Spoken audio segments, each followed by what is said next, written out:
my beauties, how's everybody doing? Do you remember when I did the video showing y'all my sons cutting up wood? Well, these are going to be stepping stones right here. Yeah, I'm smoking. Been working. Well, this is how much we've got. And then there's some that's over here. And there's some up in the trees in different places. But let me tell you, I'm not going to uncover all this, but this tarp goes back. There were 2 rows of wood right here.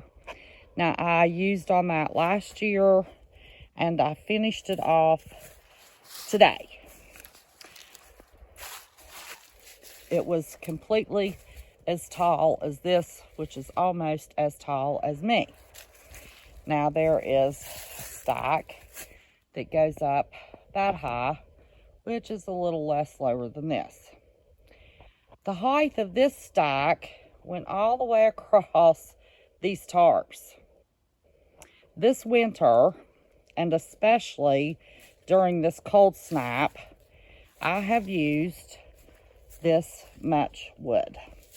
Now, have I definitely figured out where all of my little gaps and cracks are? Now, this stack right here is just really odd shaped limbs the guy cut up for me. I had that delivered last year. And that one big middle stack, those are about 12, 14 inches long. Those are hot wood. They're great to put on for nighttime. But past that stack, 2 rows as high as that, I used part of that last winter. A half of the front row. I wasn't up here very much. And on this stack, which was as high as this, I used almost the front row of it. The rest of this has been used this winter. Now, granted, a great deal of it was used those 4 days and 5 nights that it was so cold. But just for safety purposes, the guy brings me the wood. It's all cut up in nice little pieces. He stacks it for me, $75. I am going to get a load delivered next week, and then sometime in January, another load. There are tons of downed trees back on the acreage behind the cabin that's probably already seasoned that my sons can cut up, and we will be set for next year. But I just wanted you to see the difference in the height of these piles. And of course, this is this is nothing. This is nothing. This is ground. I just didn't pick up the tarp. See, this is just ground. Oh, there's one more log. But this is all just ground right here. A couple little pieces of wood that was too wet. He didn't put it on pallets for me like I asked him to, and I had pallets last year. But there's probably not 10 pieces in there. So you never know when they're going to hit us with another situation like we just lived through.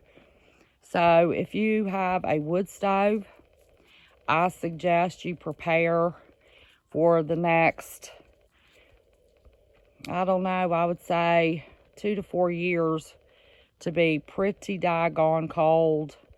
And we may see more put on us just like we just experienced. So now that we have had a crazy situation, and that pile over there, we can cut that up. That'll be nice little kindling starting logs. I stacked everything but that. I'm not quite sure what to do with it. But we're liable to see more. We're liable to see another one of those cold snaps. So if I went through 2 half stacks. I'm going to get 2 whole stacks just in case. And then I know I have plenty.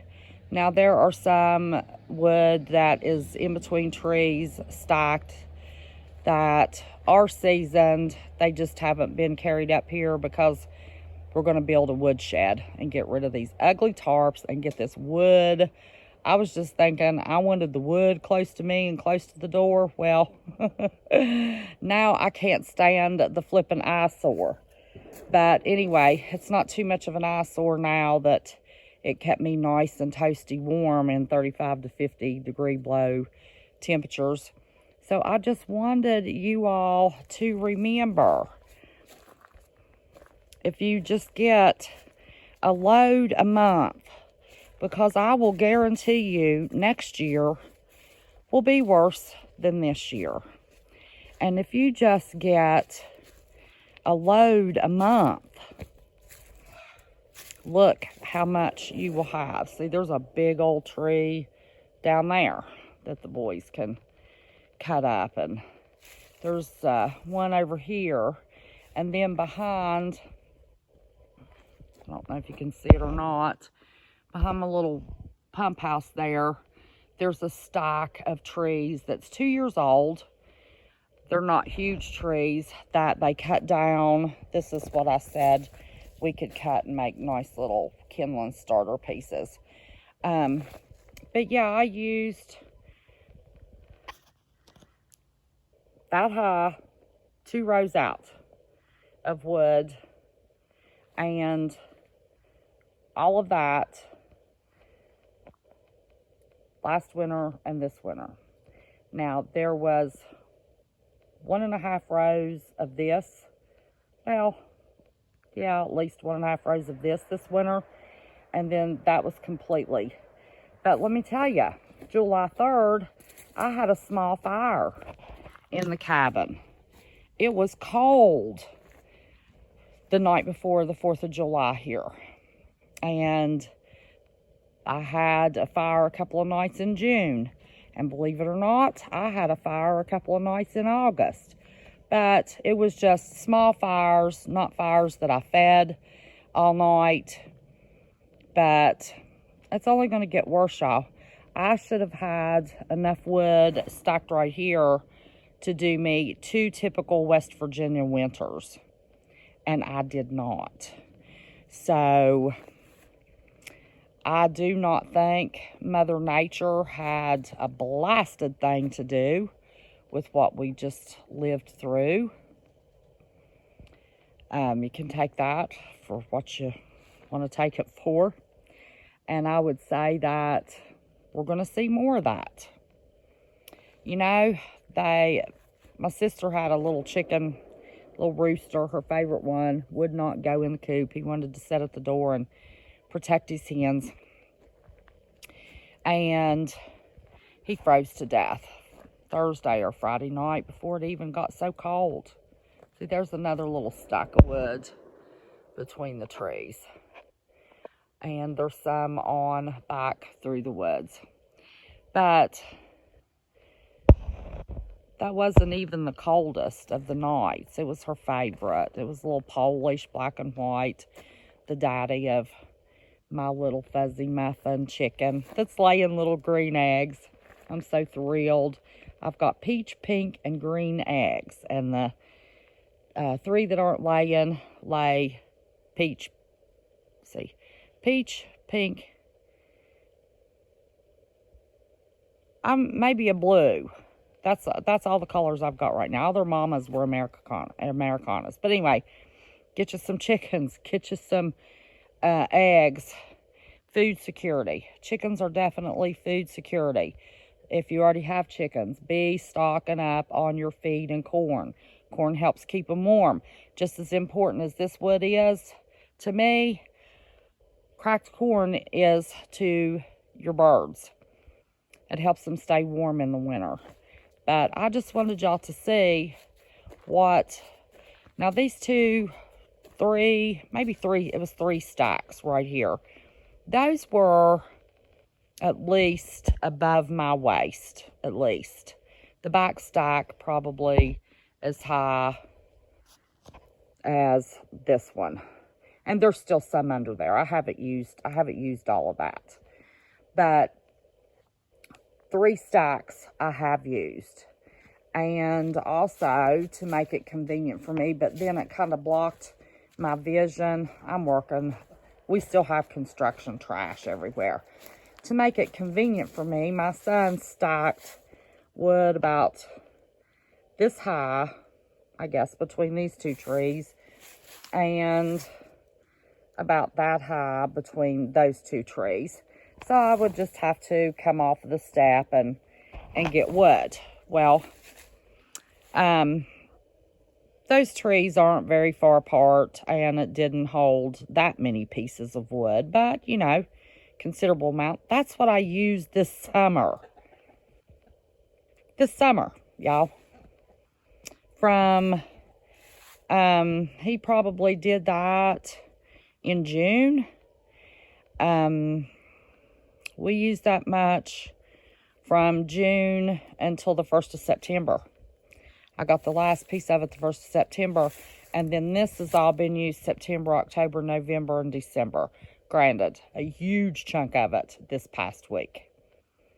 So, I just wanted to show you what I've gone through. My cabin is 12 by 24. It still needs insulation on the ceiling. Granted, I realize that. I was talking about in my Cook With Me video that the stove had gone over 600. It's almost 700 degrees. During that cold snap, I had to keep that stove at 600 degrees. If it got the slightest amount below 600 degrees, I was cold. I was glad Ethan was not with me. He's still on his vacation. He's going to land tonight at 10 o'clock. I'm so glad I haven't seen him in 12 days. But anyway, I just wanted to show you the importance. If you know anybody that has land, if it's raw land and there's trees on it, you know, down here, there is a fallen tree. They're everywhere. You know, we don't have to worry about cutting too much. There are fallen trees everywhere. If you know somebody that has some land, or you have land that's not a state park or federal land that you can access and go cut up some firewood, go cut up some firewood. But I don't think we've seen the last of what we just experienced. So I just wanted to share with you what I have used, what I have gone through, and it's just been me. I haven't been trying to keep the cabin, you know, 90 degrees by any means. With it just being me, probably a little chillier with little Mr. not being here, my little Mr. Farmer Brown. But praise God, it is 62 degrees today. Imagine that.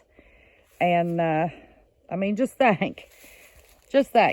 When have you known, Mother? I don't want to hear about no grand solar minimum and extremes. What we just experienced. Okay, well, whatever. But you need to really look at what you went through this past week and assess, what if we went through it again? How much would you use? How much would you have left?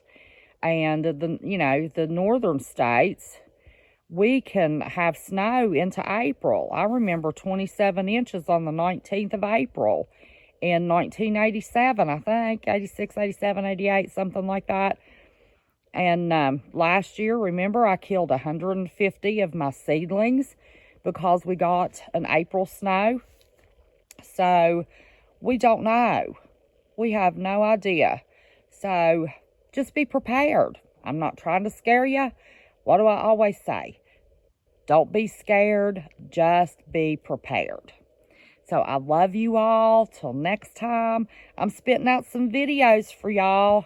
I want to do more up here and encourage you, if you have the opportunity, to be off-grid, or to have a wood stove, or to be prepared for a grid down situation. I have no electricity whatsoever, none at all. My Blue Eddy and some solar lights are it. The little butane stove, a Coleman gas grill, a regular little propane grill. That's it. That's all I have. That's all I need. It's wonderful. It's like glamping, kind of. And I have a nice, comfortable bed. So there's my peaches. I'll go on peaches. So you all don't be scared. Just be prepared. Remember how much I love ya. Worry about ya. And I do pray for you. Said a real long prayer for y'all last night. I always pray for you, but last night was an extra special prayer for you guys. So anyway, till next time, love ya. Mwah.